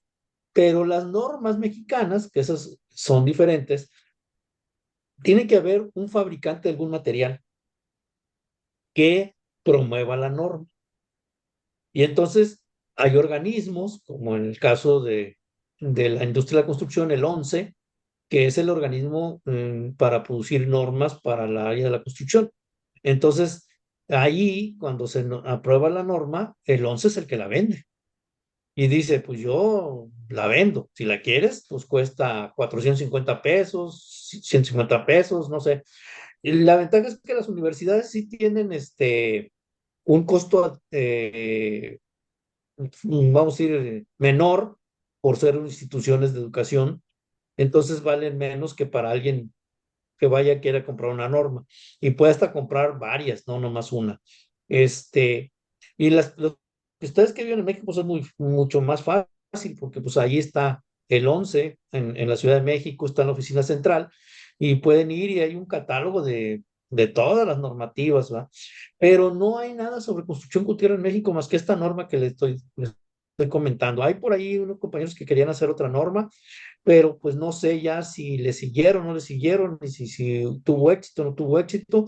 Hasta donde yo sé, nada más esta de los bloques de tierra comprimidos estabilizados con cal, es la única que está vigente. De ahí en fuera, creo que no hay ninguna otra norma. Entonces, el INAH sí tiene, pero más bien para intervenciones de restauración de las casas mayas, porque la casa maya es una casa que tiene un valor histórico muy importante. Entonces, sí tienen ellos algunas normativas para ese tipo de construcciones que pudieran servir, y este es un tema que pudiera servir como línea de investigación. ¿Cómo pudiéramos generar normas para eh, arquitectura vernácula, que son necesarias, no nomás de tierra, porque vernácula hay mucha, con otros De otra usos de índole. materiales, Y con la parte pero de ahí está identidad y todo esto, ¿no? También sí, involucrado. Ujú, ujú. una línea de investigación bastante interesante que se podría cultivar. Ah, Perfecto. Muchísimas gracias, doctor. Pues bueno, creo que Mariana ya está lista. Mariana, ¿sí es Sí, cierto? Ok. sí, sí, sí, muchas gracias. Una súper disculpa por todo el problema. Vale, pues voy a compartir. Sí, voy a estar hablando de la cuenta de otra persona, pero en realidad soy Mariana, no Camila. Ok, perfecto. Adelante. ¿Todos Bueno, lo ven? ¿Todos ven la presentación? ¿Sí? Sí, Ok, sí, pues la veo. se ve. vale. Ujú. Bueno, pues buenas tardes. Primero que nada, muchas gracias por invitarme al seminario. Soy Mariana Millado, soy recién egresada, arquitecta de el IES Anáhuac de Altamira. Y hoy vengo a hablar de mi trabajo de investigación que realicé para obtener mi título de arquitecta. Como ya lo llegaron a mencionar, el doctor Lux fue uno de mis apoyos principales para la tesis. Fue mi maestro de materia de tesis y aparte mi guía principal de todo el proceso. Fue una inspiración en realidad para el tema, de mis principales inspiraciones, ya que desde que empecé la carrera él fue una figura que hablaba siempre sobre alternativas sustentables y fue como la persona a la que te podías ir a apoyar sobre temas como que nadie más hablaba. Y siempre fue un tema muy interesante para mí, como la arquitectura de tierra y todo, y sustentabilidad. Y esto se hila mucho con algunas situaciones que hemos tenido aquí en la zona. Sustentabilidad, arquitectura de tierra siempre fueron de mis temas como que preferidos y el doctor como que ayudó, me impulsó a como que irlo hilando para en realidad crear algo que me llenara para mi tema de tesis. Este trabajo está orientado hacia elaborar un manual técnico constructivo que facilite la implementación de sistemas de reciclaje de aguas grises dentro de una vivienda ya construida. La gestión eficiente del agua ha sido de los principales retos, como sabemos, ambientales en este siglo. Y pues, más que nada, la idea de este manual nace como que de la inquietud de una situación de crisis hídrica aquí en la zona conurbada, en los municipios de Altamira, Madero y Tampico, que tuvimos el verano pasado. Una de nuestras lagunas principales se secó completamente y fue una situación muy difícil para todos los que vivimos alrededor. Entonces, tratando de encontrar como que una forma de reducir el impacto de esto dentro de mi propio hogar principalmente, como que me di cuenta de las áreas de oportunidades en el tema del reciclaje de agua gris, principalmente en una vivienda ya hecha, ya construida, que es el caso para muchos dentro de la zona conurbada. En la presentación les hablaré un poco de la metodología y también les enseñaré rápidamente ya el resultado. El manual todavía no se publica, pero está en el proceso la escuela me está ayudando con el proceso de el ISBN y después quiero publicarlo en algunas páginas. Sí, le podemos dar a la presentación, por favor. Muchas gracias. La siguiente. Empezando con la primera parte de la metodología, pues primero los antecedentes fueron como guías, investigaciones que aproveché que hablaban más o menos del mismo tema, que tenían enfoques diferentes, pero en realidad no hay demasiadas investigaciones de reciclaje de agua gris sobre viviendas ya construidas, es mucho sobre que el proceso vaya de la mano con el proceso de diseño de construcción, no sobre algo ya hecho. Entonces, utilicé estas investigaciones para antecedentes para como que guiarme en cómo en realidad hacer este manual. La siguiente diapositiva, por favor. Bueno, como ya mencioné, sabemos que la gestión eficiente del agua pues, es de nuestros problemas principales. El problema aquí es que el 25% de la población mundial enfrenta un nivel de estrés hídrico extremadamente alto. 1.000 millones de personas enfrentarán un estrés hídrico extremo para 2050. Y le podemos dar a la siguiente, por favor. Todo esto llevándolo a nuestro país, podemos ver que México ocupa el puesto 26 a nivel mundial en estrés hídrico. Eso significa que estamos utilizando más del 40% de nuestros recursos hídricos. Y pues lo que pasó en la zona conurbada del verano pasado fue pues un reflejo claro de esta situación a la que no le damos lo suficientemente importancia. Eh, la pregunta de investigación que sale de esto es qué elementos teóricos, metodológicos y procedimentales justificarán la creación de un manual de reciclaje de aguas grises en una vivienda existente. Los objetivos dentro de esto es evaluar estos elementos para justificar el manual que se creó y objetivos específicos, identificar los sistemas y tecnologías disponibles para la reutilización de aguas grises en una vivienda existente, analizar los requisitos técnicos y legales para la instalación de esto y elaborar un manual para la instalación y también para el mantenimiento de los sistemas que reutilicen el agua. La crisis hídrica en México demanda soluciones sostenibles que optimicen el uso de agua. El manual para esto contribuirá a mitigar la presión sobre los recursos hídricos, promoverá prácticas sostenibles a nivel doméstico y reducirá nuestra dependencia al agua potable. En el marco teórico, estos son algunos de los conceptos más importantes. ¿Qué es un manual técnico constructivo? ¿Qué son las aguas grises y los tipos de tratamiento? Las aguas grises son aguas jabonosas que provienen de las duchas, lavabos y lavadoras. Los tratamientos pueden ser diferentes. Los que se utilizan dentro del manual son físicos con membranas. Y pues sí, de los conceptos muy importantes es que en realidad dentro del país solo el 14% de las aguas residuales son tratadas y reutilizadas y 90% de las aguas residuales se descargan sin el tratamiento adecuado a los cuerpos de agua.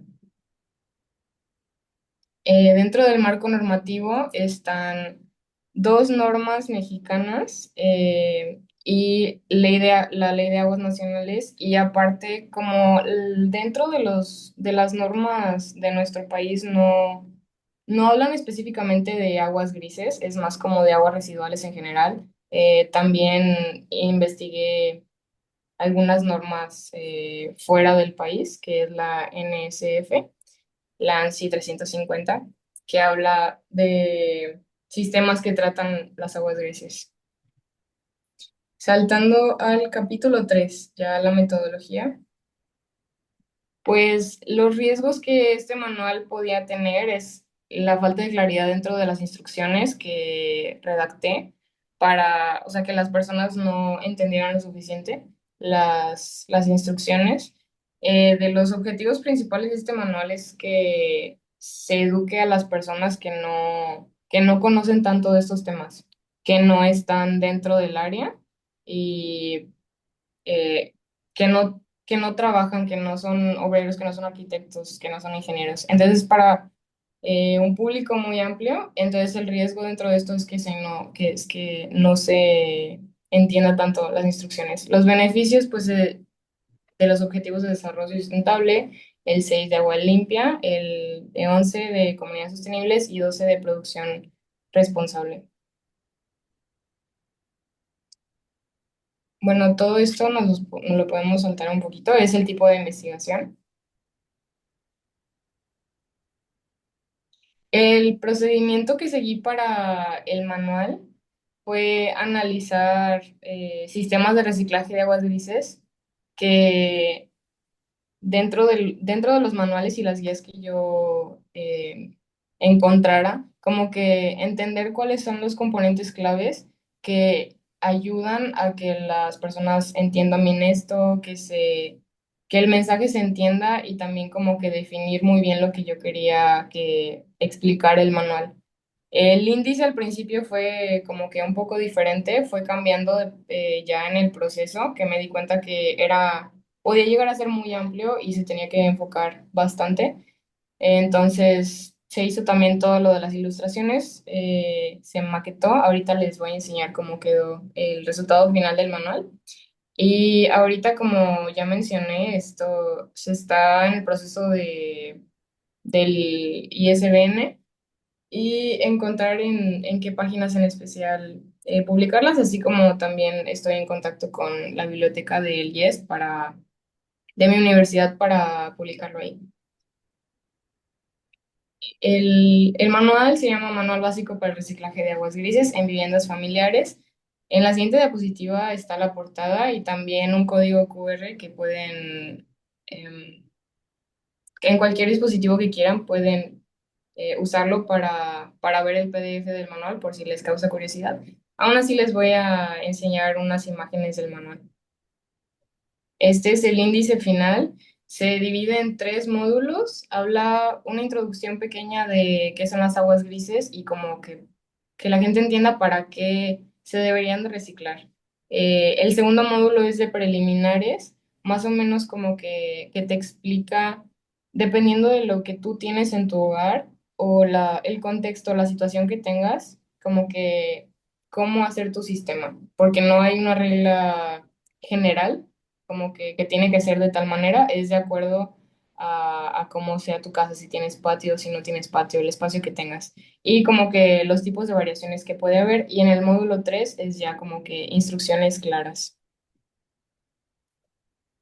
Bueno, las aguas grises es como que la información que viene en el primer módulo del manual, como que un poco de estadísticas, como datos duros para que la gente en realidad entienda por qué la importancia de reciclar estas aguas.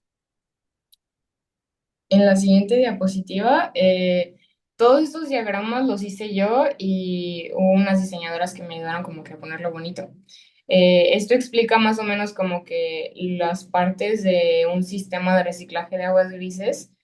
Entonces es como que el punto de recolección. El 2 es como que la filtración, que eso depende de qué tipo de sistema vayas a querer. Va a ser con almacenamiento general o sin almacenamiento general. Con almacenamiento general es cuando todos los módulos de los baños que tengas o de la lavadora o de donde quieras reciclar el agua gris, todo va a llegar a un mismo punto donde se va a filtrar, se va a almacenar y de ahí va a volver a circular hacia donde la persona lo quiera usar. Gracias. Sí, aquí se explica como que las recomendaciones de uso básicas, que es como que obviamente no es para consumo humano. no se debe de tener contacto directo. Todo esto se debe de tener cuidado, saber qué va a llegar a ese almacenamiento general, no usar productos químicos en esos desagües y todo eso. El módulo 2 empieza a ver muchas tablas. Esto es como que para que el usuario en realidad sepa definir en qué caso entra su contexto, si quiere utilizar el agua gris de tal mueble o no lo quiere utilizar o tiene tal espacio o no. Estas tablas van ayudando como que a definir su caso y para que se entienda bien qué puede hacer o no en su contexto. Estas tablas son las de variaciones que ya mencioné, esas son sin almacenamiento general. También explico un poco de cómo saber qué tipo de almacenamiento usar, dependiendo de las cantidades de los muebles, cuántos muebles van a usar y todo esto. Recomiendo los almacenamientos de una marca en especial. Todo eso está como que muy definido en el manual. También dentro de preliminares se habla también de las excavaciones que se pueden hacer para el almacenamiento si se llega a decidir usar un subterráneo, dependiendo obviamente de su contexto. Y para procesos constructivos, todo esto son ya los diagramas como que muy específicos de cada caso que puede variar. Podemos ir a la siguiente diapositiva, por favor.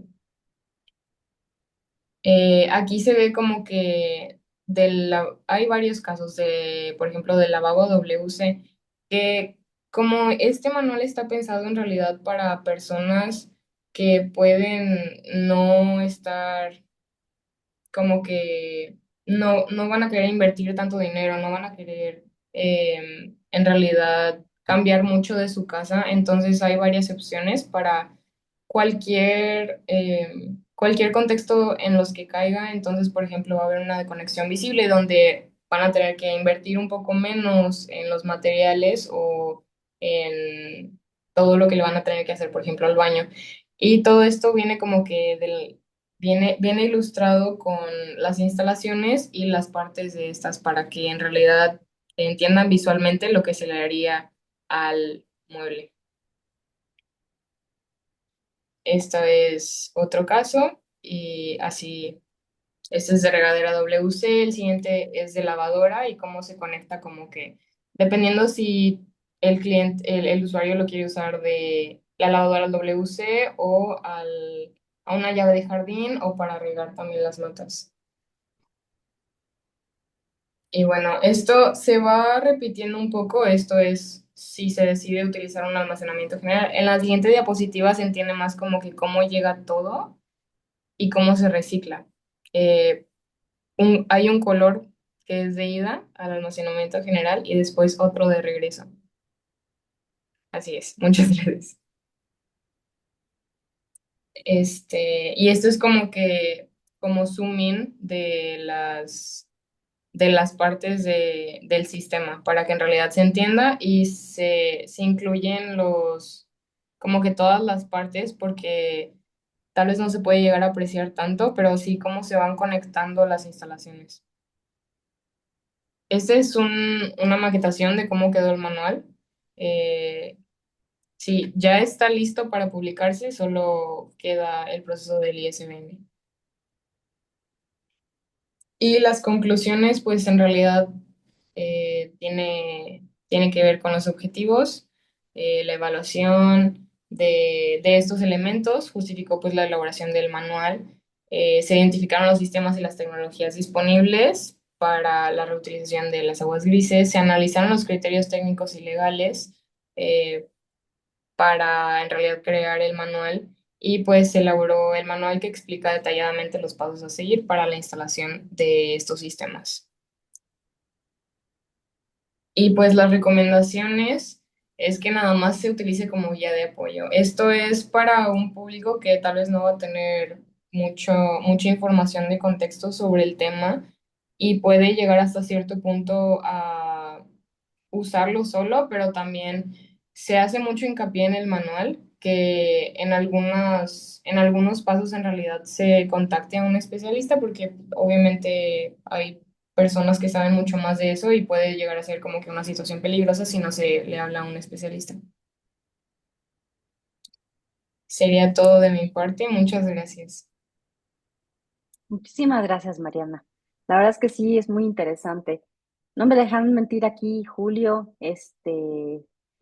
justamente la parte de que aquí en la Ciudad de México hay una política pública en el Distrito Federal, bueno, la Ciudad de México, ahora Ciudad de México, que justamente en algunas alcaldías ya nos están dando como este beneficio de recolectar el agua pluvial y poder tener una cisterna aparte e incluso algún apoyo económico pues para que esto pueda suceder, ¿no? Porque justo también aquí padecemos mucho de estiaje, sobre todo en la época de marzo pues, ¿qué será? Marzo, abril, mayo, chance un poco de junio. Son los meses donde vamos alternando entre alcaldía y alcaldía a ver cómo nos vamos turnando el agua, porque justo no es lo suficiente, ¿no? Para podernos dar abasto a toda la ciudad. ¿No, Julio? Algo así. Si sucede así, ¿no? Sí, no, y además la cuestión de que como le cambiamos la vocación hidrogeológica a la ciudad, este, por el lago de Texcoco justamente, ahí hay un potencial tremendo para explotar todos estos sistemas constructivos. Me sorprende que en su trabajo ya logra tener un manual, a pesar de que va en licenciatura, y bueno, ahí se ve el tutorado del doctor Rose, justamente. Sí, definitivamente. Por eso fue tan importante que estuvieran los dos juntos y creo que eso nos puede dar como un ejemplo de cómo puede uno trabajar en equipo y no minimizar el hecho que estén más chicos, ¿no? A veces te pueden entender hasta mucho más que hasta tu propio equipo. Pues bueno, ¿tienen alguna otra duda? Julio, Lakshmi, Ana Sofía, Cami, ¿algo más? Michelle, ¿alguna duda al respecto? Yo, Sí, tú, sí, Julio. perdón, adelante. No, tú, por favor. Ah, ya. Bueno, yo quería felicitar a ambos, al doctor Rose, como justamente el trabajo de Mariana, ¿verdad? Ujú. Con cambio de dispositivo, porque pues me abrieron todo un panorama nuevo hacia la cuestión de la investigación en los materiales, como que no había pensado que es muy fácil investigar estas cuestiones como nos mostró el doctor Rose de temperatura, con dispositivos muy sencillos, focos térmicos y sensores para medir la absorción de la energía y toda esta cuestión de la preocupación social que tiene para romper los modos de enseñanza que tenemos actualmente con concreto, bloque de cemento, arena, acero, este tipo de materiales. Es muy interesante porque el trabajo con tierra tiene pues toda una cuestión cultural, de identidad, como también tú mencionabas. Este, pues se abre ahí nuevas brechas sobre la arquitectura vernácula, como dijo con la pregunta que le hicieron de la arquitectura maya, y en el Fab Lab de la Náhuac, justamente platicando con otros profesores, veía la preocupación de algunos de ellos, como Eduardo, que me decía que con cuestiones muy sencillas como introducir acerrín en algún material se pueden hacer mejoras.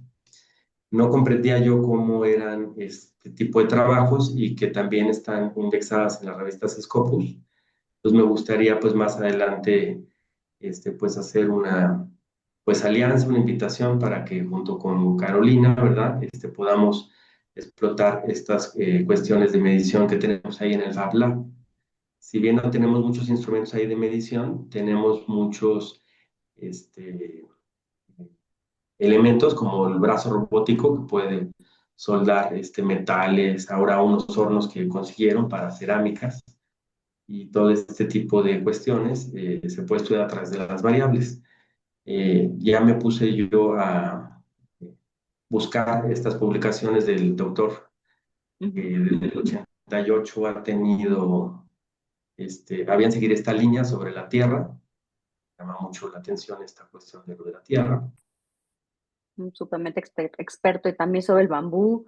Entonces, como obedeció muy bien a su profesora de la maestría, ¿no? De seguir con la misma línea y no saltar de un lado Exacto. a otro, ¿no? Y hacerlo totalmente un experto en el tema después de tantos años. Me impactó mucho la Casa Blanca que nos mostró esta vivienda que tiene 50 metros cuadrados, que costó 200,000 pesos, que en realidad el costo era del Infonavit nos mencionaba de 400,000, y eso me hace pensar que habría un derecho a la vivienda por parte de la sociedad. La vivienda ahora es inaccesible, toda esta cuestión de la gentrificación, sobre todo en la ciudad, pues nos obliga a los arquitectos a hacer investigación, pero sobre todo, como dice el doctor, que no acabe ahí en bibliotecas, que no acabe en manuales nada más, sino que la beneficiaria sea la sociedad, ¿no?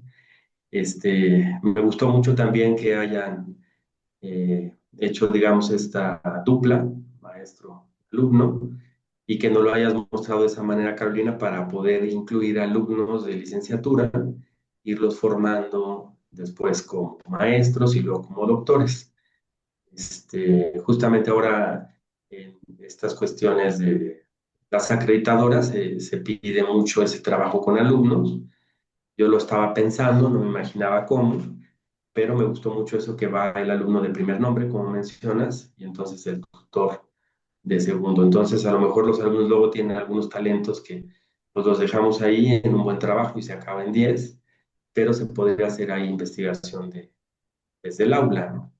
Sí, y sobre Entonces, todo me compartir. he agradecido con el ciclo de conferencias que me ha abierto varias perspectivas, y mi admiración para el doctor Rose, y mucho éxito, Mariana, para que continúe este problema que tiene de las aguas. Justo hubo una revista Scopus que se llamó PPA, esta revista, la convocatoria pasada que ya cerró, si no le invitaba a Mariana a que mandara su trabajo ahí. Es una revista española, Mariana, se llama Proyecto Progreso Arquitectura, es un Scopus 1, y Wow. habló sobre arquitectura y agua.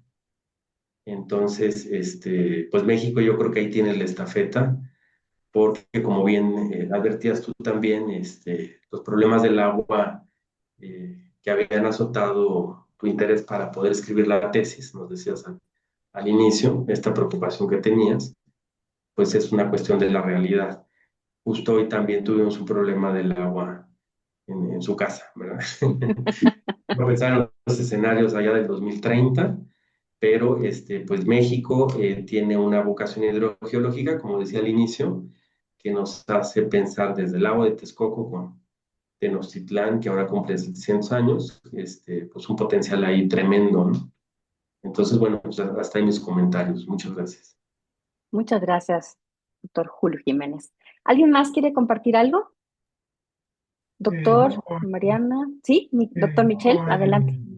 Carolina, Sí, sí, pues también unirme a las felicitaciones que hace el doctor Julio, el doctor Rose y a Mariana, porque justamente creo que estas investigaciones pueden tener muy alto impacto más allá de estar publicadas en revistas de alto impacto, ¿no? Un impacto real en la sociedad y con temas que, pues sí, como ya decía el doctor Julio, eh, pues que pueden estar a punto de ser crisis, ¿no? El tema de la vivienda y el tema del agua son temas delicados y creo que enfocar estas investigaciones hacia esos temas es un gran acierto. Y bueno, yo me queda una duda o pedirle una opinión al doctor Rose. Si estas construcciones con tierra compactada, ¿valdría la pena hacer algún estudio de si hay una mejora acústica con respecto a los materiales tradicionales? Pienso, por ejemplo, que la formación de los bloques pues son con sus cuatro lados planos, o sea, si habría manera de hacer a partir de algún estudio, a lo mejor modificar uno de sus lados, el que va a estar hacia el interior de la vivienda, como para mejorar la acústica. Y eso, bueno, lo digo, doctor Rose, desde mi visión como músico y como audiófilo, ¿no? Sí, sí, valdría la pena hacer esto, ¿no? Yo creo que sí, yo creo que sí es importante hacer estudios sobre cuestiones acústicas en cuanto a los materiales de tierra. Recordemos que la reverberancia tiene mayor efecto en materiales duros. Entonces, estos no son materiales muy duros, pero yo hasta donde sé no hay estudios que se hayan hecho sobre este tipo de cuestiones en materiales de tierra. Creo que sería interesante ver si las casas construidas con tierra, con materiales de tierra, pueden ser acústicas en el sentido de disminuir los ruidos exteriores e interiores eh, de tal manera de que sean más agradables, sobre todo pensando en algún momento con los daños al oído por los excesos de decibeles que a veces se generan en zonas urbanas. Sería un tema muy interesante. Yo creo que cualquier línea de investigación es factible de desarrollar. Eh, Alguien me decía alguna vez, es que, ¿cómo vas a estudiar el agua tibia si ya sabemos que el agua se entibia a determinado grado? No, pues es que no se trata de determinar si voy a estudiar agua tibia, ¿verdad? Se trata de determinar cómo es el proceso, porque ahorita lo que existe nada más es lo que decía don Panchito y se lo transmitió a su hijo y luego de su hijo se lo transmitió al sobrino y así. Digo, pero no hay un sustento científico. Y la arquitectura de tierra requiere sustentos científicos para poder decir que es un material de buena calidad. Por ejemplo, ahorita podría decirte, no, si es muy acústico. Y tú me puedes decir, ¿y cómo me lo comprueba? Ah, pues no. Es que así dicen, no, pues eso no es válido. Lo válido es decir, ah, ok, a partir de esta parte empírica, comprobar si realmente el material tiene características acústicas. Y eso es bien válido, porque tú puedes resultar que te diga el resultado de la investigación, no, no es cierto, no sirve para nada. Y entonces tú dices, ok, no sirve para nada, acústicamente hablando. Pero entonces lo comprobamos, las investigaciones no necesariamente siempre tienen que salir positivas, pueden salir negativas y entonces le permites a un investigador ya no necesariamente estudiar esto, ya lo investigaste tú y le dijiste, no funciona. No te metas ahí porque ya no tiene caso, ya aquí está comprobado que no va a funcionar. Esa es la investigación y eso es lo importante. Yo te diría, si tú estás interesado, vamos a trabajar juntos, no nomás yo, ¿verdad? Digo, yo creo que todos, creo que va a haber un evento en Mérida el año que entra, en el mes de mayo. Ojalá y nos podamos ver por ahí, yo voy a asistir. Ojalá y nos podamos ver por ahí y platicar de todas estas inquietudes y poder formar grupos de investigación que nos permita poder hacer este tipo de investigaciones y empezar a trabajar colaborativamente entre todas las universidades, ¿no? Las universidades de Anáhuac. Creo que en ese sentido podríamos lograr mucho, mucho, mucho, mucho, ¿ah? Yo reconozco que la UNAM y que el POLI y que la Universidad de Guadalajara y otras universidades, pues nos llevan años luz, pero no es imposible. La verdad es que así empezaron ellos y al rato, este, pues fueron buenos, ¿va? Eh, yo creo que nosotros también podemos ser tan buenos o mejores que ellos. Simple y sencillamente, pues hay que dedicarnos a trabajar la investigación y empezar a trabajar colaborativamente.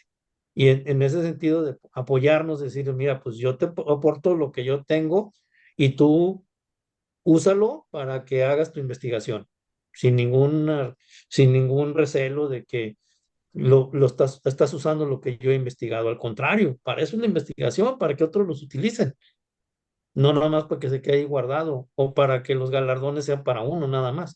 Esa es mi idea y siempre ha sido así. Yo no soy así de esos investigadores que no te quiere decir cómo se hacen las cosas, porque si te digo cómo lo haces, pues ya después no me vas a consultar. No, al contrario, qué bueno. Sí, eso quiere decir que ya sembré una semilla en otro investigador y lo está haciendo. Y lo está haciendo bien. ¿Va? Ese es el fundamento principal de el ser maestro, ¿va? El poder transmitir el conocimiento y que sus alumnos sean cada día mejores que uno. Yo lo que les digo yo a mis alumnos, lo les decía, los que Mariana y Lash ya no son mis alumnas, pero cuando eran mis alumnas, yo les decía, es que yo quiero que sean mejores que yo. Yo les enseño todo lo que sé con ese espíritu para que ustedes sean mejores que yo y el día de mañana me enorgullezcan diciéndome, pues logré superarlo, doctor. Ah, qué bueno. Pues de eso se trataba el asunto. Y eso es lo mismo que digo aquí. O sea, trabajemos Claro, en conjunto, apoyémonos todos para ser mejores todos, ¿sí? Y creo claro, que eso es fundamental, ¿va? claro, padrísimo, definitivamente. Bueno, ¿algún otro comentario? Si no, ya para cerrar la sesión. Bueno, entonces yo quiero pues dar este reconocimiento. Tanto el Seminario ADA y Universidad de Anáhuac, México, otorgan el presente reconocimiento al doctor Rubén Salvador Rux Gutiérrez, investigador de la Anáhuac, por su participación en la ponencia en la construcción con tierra como alternativa sustentable. El 28 de julio de 2025, Ciudad de México, firman al calce el doctor Gonzalo Ortega Ugarte, el director de Escuela de Artes, la maestra Blanche Tofel Quiñones, la directora de la Facultad de Diseño, el maestro Gerardo Roicín Covarrubias, el director de la Facultad de Arquitectura, y su servidora, la doctora Carolina Magaña Fajardo, coordinadora del Seminario ADA. De igual manera, el Seminario ADA le otorga el reconocimiento a la arquitecta Mariana Mellado Rivera, justamente de la Fiesta Anáhuac, por su participación en la ponencia Manual Básico para la Recolección de Aguas Grises en Viviendas Familiares. De igual forma, firmamos al calce el doctor Gonzalo Ortega Ugarte, la maestra Blanche Tofel Quiñones, el maestro Gerardo Roicín Covarrubias y la doctora Carolina Magán. De verdad, muchísimas gracias por su participación. Les recordamos que esta presentación, toda esta grabación va a estar subida a Facebook, en nuestra página. Todavía no le puedo cambiar el nombre hasta que le pongan todos like, por favor, para que así haya más seguidores, al igual que en la página de YouTube están anidadas todas estas tres grabaciones que llevamos del seminario ADA. En la próxima sesión, el septiembre 29, a las 5 de la tarde, tendremos la presencia del doctor Julio Jiménez Arabia, la doctora Liliana Ceja Bravo, con el tema, ¿no? Todavía no tenemos tal cual el título de las ponencias, pero vamos a hablar sobre metodologías y sistemas en la arquitectura y el diseño.